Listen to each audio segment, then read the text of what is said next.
رسول الله صلى الله عليه وسلم. قال رسول الله صلى الله عليه وسلم في طلب العلم: من سلك طريقا يلتمس فيه علما سهل الله له طريقا إلى الجنة، وإن الملائكة لتضع أجنحتها لطالب العلم رضا بما يصنع، وإن العالم ليستغفر له من في السماوات ومن في الأرض حتى الحيتان في الماء، وفضل العالم على العابد كفضل القمر على سائر الكواكب، وإن العلماء ورثة الأنبياء، وإن الأنبياء لم يورثوا دينارا ولا درهما، وإنما ورثوا العلم، فمن أخذه أخذ بحظ وافر.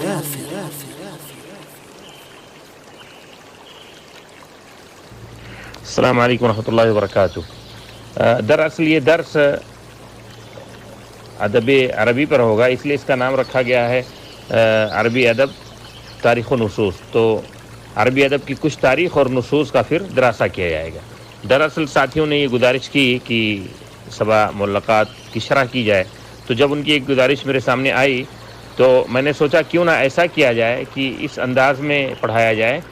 کہ طلباء کو مکمل اور جامع فائدہ ہو، یعنی عربی ادب کے پورے نصاب سے وہ گزر جائیں اور مختلف ادوار کے جو نصوص ہیں ان کو ایک بار مختصر ہی سے ہی پڑھ لیں. تو اس لیے انشاءاللہ میں نے یہ ارادہ کیا ہے کہ شروع میں ہم تمہیدی لیکچر دیں گے اور ادب، اس کے معانی مفہوم، یعنی عربی ادب، اس کے معانی مفہوم، اس کے اقسام انواع، اس کے مصادر مراجع، ان چیزوں کی طرف اشارہ کریں گے. اس کے بعد باذن اللہ تعالی جب اس کے عصور کی گفتگو آئے گی یا عربی ادب کے عصور پر گفتگو ہوگی تو اس کے جو مختلف عصور اور ازمان ہیں اس میں سب سے پہلے عصر جاہلی ہے. تو عصر جاہلی پر ہم تفصیل سے گفتگو کریں گے، کیونکہ عصر جاہلی کا ادب ہمارے لیے بہت ہی اہم ہے،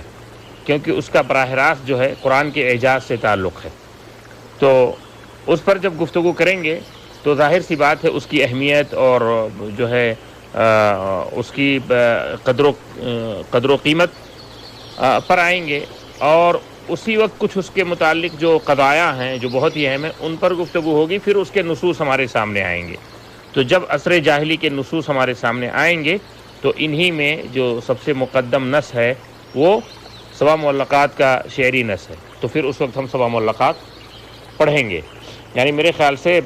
شروع کے 1 یا 2 محاضرے جو ہے عام ادب پر ہوں گے،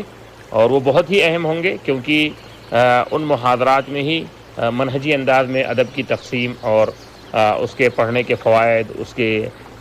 اقسام، اس کے ارکان، اور اسی طرح شعر جاہلی کی قدر و قیمت اور شعر جاہلی کا زمانہ کیا ہے اور اس کی ہمارے یہاں کیوں اہمیت ہے، اس پر مستشرقین کا اعتراض کیا ہے اور مستشرقین کے ان اعتراضات کا جواب کیا ہے، وہ کس طرح انہوں نے شبہ پیدا کرنے کی اس میں کوشش کی ہے، اور اس کا کیا ہمارا جو دینی جو قرآن کا جو اعجاز کا جو نظریہ ہے اس پر اس سے کیا اثر پڑتا ہے. تو اس طرح کی چیزوں کی شرح کر کے پھر سبع معلقہ پر آئیں گے انشاءاللہ. تو یہ ضروری ہے اس طرح، ورنہ کوئی آدمی اگر مطلق آپ اس کو کوئی نص پڑھا دیں اور کوئی نص وہ پڑھ لے تو اس سے وہ عربی میں تو اس کو فائدہ ہوگا اور اس کو وہ جانے گا، سمجھے گا، اس سے زبان میں بھی کچھ اس کو سمجھنے، زبان کی بھی کچھ سمجھ آئے گی، لیکن ایسا نہیں ہے کہ اس سے وہ ادب کو صحیح طریقے سے سمجھے. تو ضروری ہے کہ وہ ما لہ ما علیہ اور اس کے اطراف و جوانب اور سیاق و سباق کو جانے. اسی طرح عصر جاہلی کی خصوصیت کیا ہے، اس کے ادب کی خصوصیت کیا ہے، اس کے نظم کی کیا خصوصیت ہے، اس کے نثر کی کیا خصوصیت ہے. ظاہر بات ہے ان سب چیزوں پر بھی گفتگو کریں گے. ان سب چیزوں پر گفتگو کرنے سے ہی اس کا نص صحیح سے سمجھ میں آئے گا. اور کسی بھی زمانے کے جب آپ اس پر مختصر ہی صحیح اس کی تاریخی حیثیت پر گفتگو کریں گے اور اس کے خصائص پر، تو وہ نص جو ہے سمجھنے میں آسانی ہوتی ہے. تو یہ میرا انشاءاللہ طریقہ رہے گا. اور اس میں میری کوشش یہ ہے کہ سعودی عرب کے جامعات میں جو BA کا لیول ہے اس لیول پر انشاءاللہ گفتگو ہو، کچھ حذف اور کچھ اضافہ کے ساتھ،